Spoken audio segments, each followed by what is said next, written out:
મિત્રો રેબિસ એક એવો રોગ છે ને કે જેની 100% ઓલમોસ્ટ મોર્ટાલિટી હોય છે, એટલે કે જેને પછી રેબિસ થઈ ગયું ને એનું બચવું અશક્ય છે ગમે એટલી સારવાર કરવા છતાં પણ, બરાબર.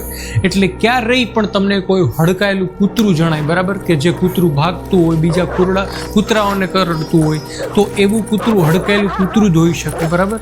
અને એ પછી તમને જો કરડ્યું હોય ને તો 100% રસી લેવી. અને કદાચ સાદું કૂતરું પણ હોય ને તો પણ રસી લેવામાં કાંઈ વાંધો નથી, બરાબર.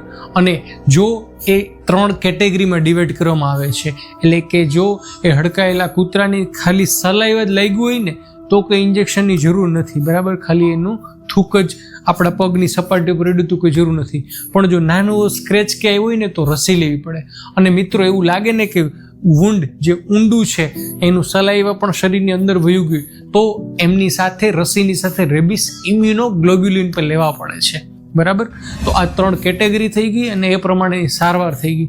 અને આ રોગ એવો છે ને કે prevention is better than cure, એટલે કે જો રડકાયેલું કૂતરું કરડે તો અર્જન્ટ જેટલું બને એટલું જલ્દી તમારે રેબિસની રસી લેવી જોઈએ, બરાબર.